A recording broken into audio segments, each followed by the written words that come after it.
There was a merchant in Baghdad that has sent his servant for provisions in the market, and after a little while, the servant came back and he was white and trembling, and he tells his master that while I was in the market, someone jostled me, and when I turned, they made a threatening gesture and I realized it was death. And so I need to flee, so give me your horse, I'm gonna leave and run to Samaria so that death may not find me there. The master made haste and gave him the horse, and he left to Samaria. So the master left and went to the market, incensed that his servant was threatened, and he went and found the woman that was Death and asked, "Why did you make a threatening gesture to my servant?" And Death said, "It was not a threatening gesture, it was a startle of surprise. I was expecting that he was in Samaria, considering I have an appointment with him in Samaria later in the afternoon."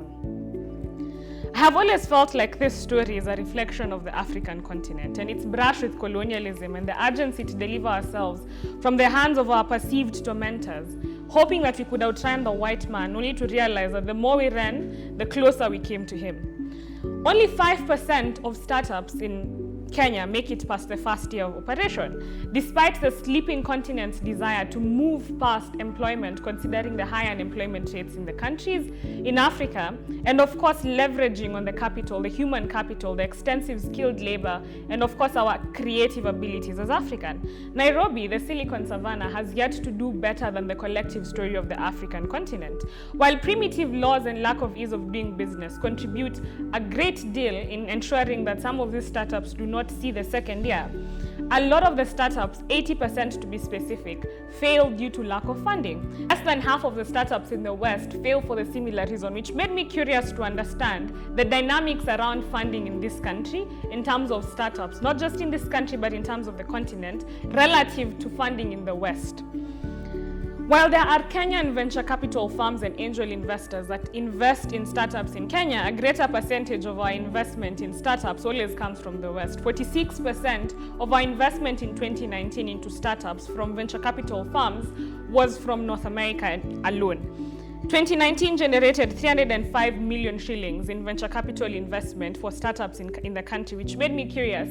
If that is the collective amount that was put just in this country and that Kenya was ranked second in terms of the highest venture capital funding, then why do we still see the collective story of startups that fail due to lack of funding? And not necessarily startups that fail purely because of lack of funding, but because of the disparity in which startups fail, African-led startups. A good theory of prosperity is that the arc of creative distribution leans towards demand and supply, and that with the right incentives, resources should be able to incline towards people who can make the best use of them for the greater good of community.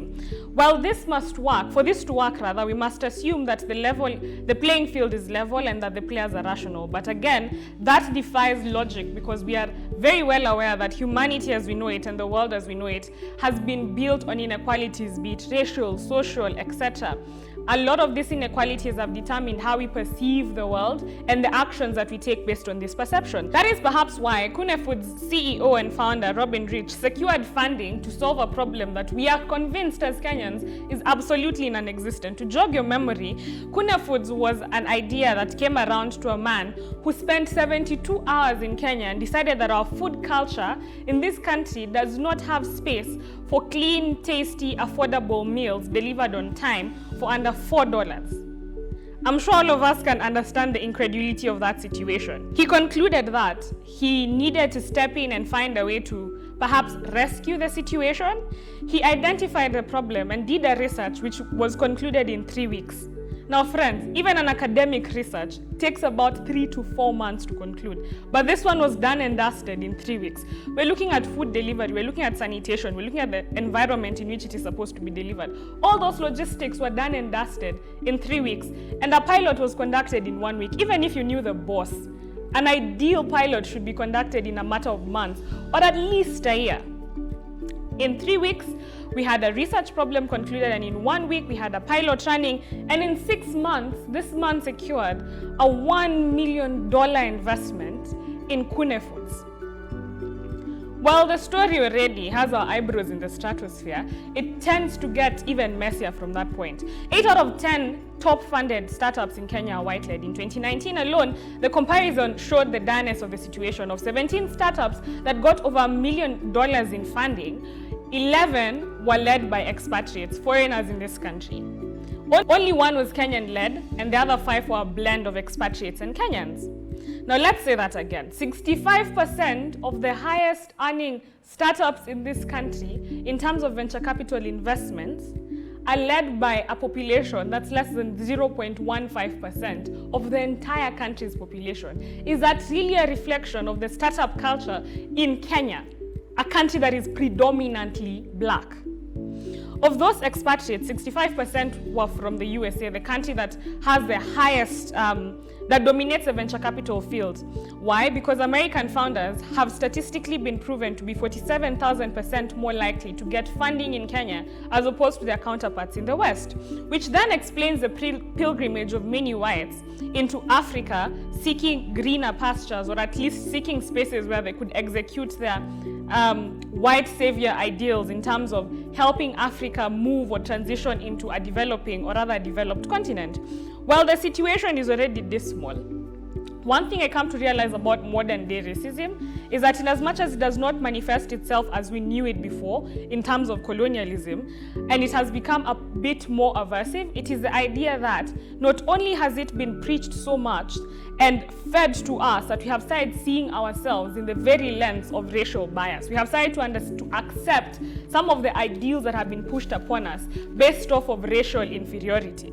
Stephen Gugu, the co-founder of Victoria Angels Business Network in Kenya, feels as if the situation of underfunding black startups and overfunding white startups is very unfortunate, however understandable. And this is what he says. He feels as if expatriate founders pitch better than African founders, and that they sell Africa based on opportunities. Now, seeing this role that this man plays in society, it was essential for me to try and understand why he felt as if Westerners pitch a continent better than the actual inhabitants of that continent. And I was trying to understand, is it based on education? However, I came across this. 75% of expatriates that are operating in Kenya have non-technical degrees, yet a large percentage of some of these startups are basically technical. Only 65% rather have one degree, basically the undergraduate degree. Considering Kenya has 42 universities and we churn out undergraduates every other time, if that was the merit, then we are overqualified to have people running our startups.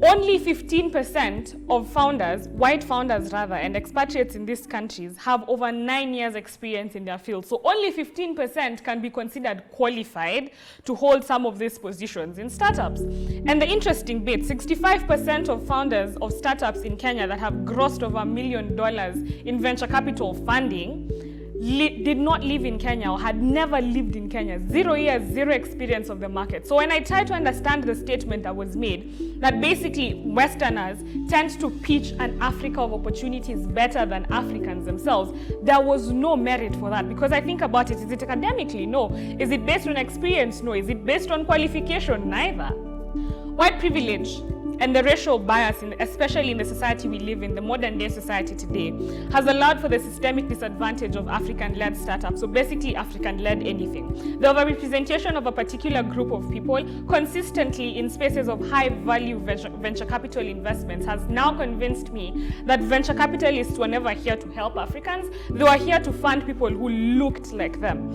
And while this sounds like a tragedy, the real tragedy to me is how we have internalized some of these biases and excused the idea that this is unfortunate, but the disparity is quite understandable.